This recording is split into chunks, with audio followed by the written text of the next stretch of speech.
Hey, what is up guys? Here we are for the first time on YouTube, making a Crested Gecko video.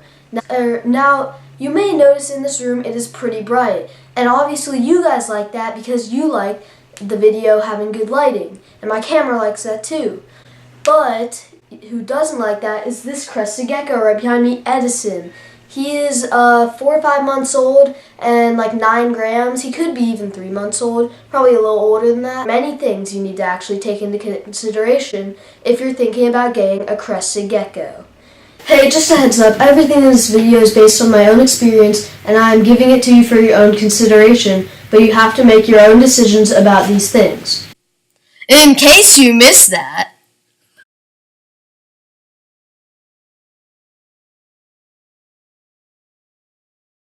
Now, Crested Geckos are, although they are a pretty simple reptile, beginner reptile, they're still a reptile. They still take a lot of care and a lot of research. So that's what this video is for. Research. Video isn't, you can't just watch this video and be like, hey, I'm done, I'm ready to get a Crested Gecko or not getting a Crested Gecko. Look at all the videos. Do research on food, hydration, shedding, everything. You really need to look into this. Insects. And so yeah, this video is going to be broken into four parts. Food, enclosure, overall extra things needed, and important facts that are kind of fun facts, but still you probably want to know. Alright, so moving on to food. Now for food, I have 2 foods. I started out on Rapashi because that's what's in stores. When I went to the this big vivarium place to get my Crested Gecko, gave me Rapashi and said this will be fine. But your gecko isn't gonna like the one food. They're probably gonna want to change foods many times throughout their life. Right now, Pangea watermelon is working really well for Edison. He pretty much eats it every night. Last night he actually didn't eat any, surprisingly, but that's because he had crickets last night. And so Pangea and Rapashi are 2 main ones. They're the only ones you're really going to want to use. Arcadia is alright, but I've never used it because you need to provide a certain type of light, UVB or something with it. I don't really suggest it because what helps these guys digest their food, including crickets, is really important, is to have a heating mat. But in food, on the food subject, they're going to need insects, and they changed out cup of their powder mix, water and powder mix. Need that every single day, or every other day, you know, depending on how old they are. My friend has a Crested Gecko that's like 20 years old, so I'm pretty sure that Crested Gecko won't be eating every day because it's so old. Some people like to do this thing where they like have their gecko on a rotation.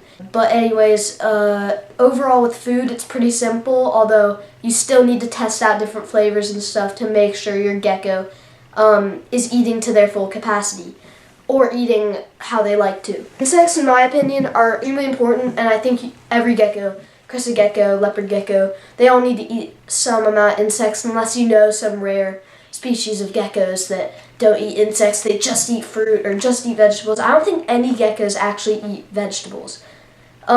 Because their diet mix is like figs, watermelon, banana, and like mango. And like then the Rapashi one was like pretty much figs, dates, and like banana. And that was like pretty much it. This watermelon one he tends to like better. I think the aroma is less strong to me. I think I got used to it like 10 times faster than the Rapashi. The Rapashi smell is super duper like strong, and I think that's good for attracting the gecko, but then I think they get to the food and they're like, oh, this isn't even that good. Just like mushed up figs. Ugh. And so it's really important for you to give them insects. This also helps their growth and it helps them want food. Edison was eating his daily food a lot for like a week and a half, but he got really angry he wasn't eating crickets, and he actually bit me in the middle of my hand. He was in such an intense hunting mode that when I picked him up, he was full hunting mode, and he thought he saw something move on my hand and bit it. It didn't hurt at all. He just like pulled at the skin. It didn't even hurt. It was just like a play, like going for a cricket. But he's never done it again now. because I give him crickets like once or twice a week. Usually Wednesdays and Sundays are most separated days that work really well, and he tends to eat his food in between, which is great. And it's just this bug box. I used to do the whole cricket keeper thing because then I could gut load my crickets. I put strawberries and whatever in there and celery. But they die really fast in a cricket keeper. These last like 3 weeks and they hold like 25 to 30, small, and then I don't know about big, probably similar number, but you can get small to medium and medium to large cricket boxes like that at like Pet Food Express. And so it's really easy because I have a close one. So like I just go there, get my crickets, come home. And all I have to do is dust them. So when it comes to the whole calcium and crickets thing and dusting your crickets, these are only things that I've came across from my own experience. This is not a strict guideline. I use the 2 calcium and vitamin things and I mix them with an equal amount of each, and I dust one or two crickets very thoroughly with it. And usually if you see all that dust going into, or all that calcium and dust stuff going into their food, in my opinion, seeing them ingest that is enough for me to know they've gotten their dosage of the calcium and stuff. So if you think it's good to give them fully dusted crickets for every cricket, that's okay.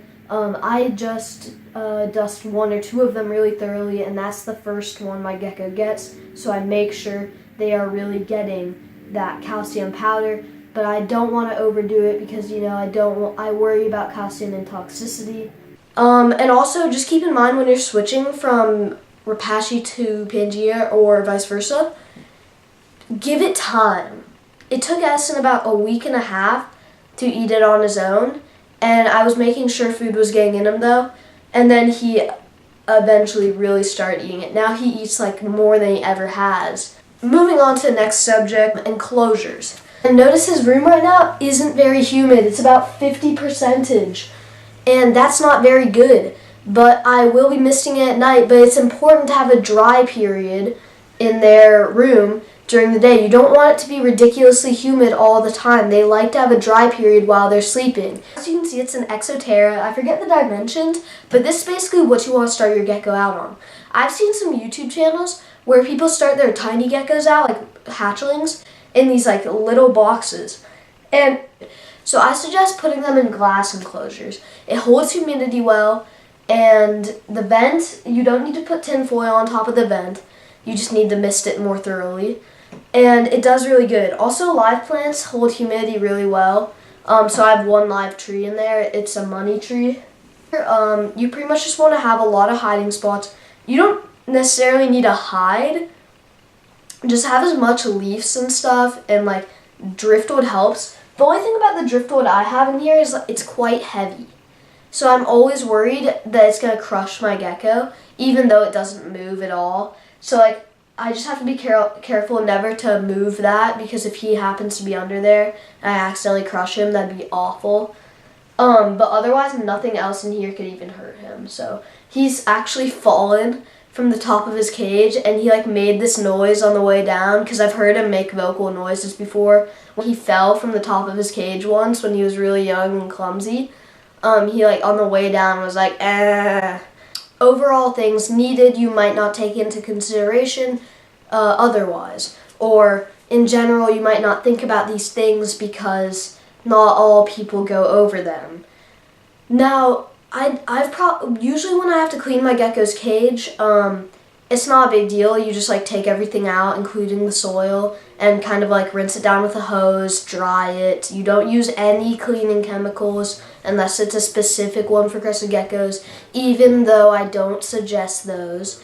And so you basically just like wash it down. You don't need to use distilled water for that, although you do need to use distilled water for their food and misting. I do. Not everyone does. I do because I really don't want anything I don't want Edison to get calcium intoxicity, not calcium bone disease. I'm not talking about that. That I don't really worry about because I know the Pangea has a good amount and I know I dust my crickets thoroughly. I'm not worried about that. I'm worried about calcium intoxicity. So it's really important to have it in moderation. One thing you wouldn't consider, the whole water situation. And then also, another thing you might not consider is when you're remodeling your gecko's cage after like a month and a half is when you'd clean it. I'm kind of lacking right now. So every time you remodel your gecko's cage after cleaning it, try and add a new item. What I added was, so when I first got Edison, I thought it was kind of weird. How he wasn't like hanging up very high up in this cage. Like, he wasn't even hanging up in these places. He was hanging more low by the heating mat, and that was making me worried. Guess what? I added in a tree. I added in these like roller coaster vines. So yeah, those vines really help him like get around. Anyways, when it comes to remodeling, try and add new items. Now, important facts. So these facts aren't going to be a make or break thing for you getting a gecko. They're just going to be like things you should know about. They have eyelashes on their eyes, kind of. If they're facing upwards, like, that means they're awake. And if their eyes are foggy, that means they're probably sleeping. If the slit in their eye is very tiny, they're probably sleeping, and their thing's down there in a deep sleep. And if they're looking paler, they're in a deep sleep. Yeah, that's pretty much it. So this was a complete Crested Gecko care guide. I will be making more in-depth videos where I elaborate on things like food, insects, cleaning, interesting facts. I'm going to be totally elaborating on all those things in future videos, but this was just my starter video. Alright, this has been The Evan. See ya.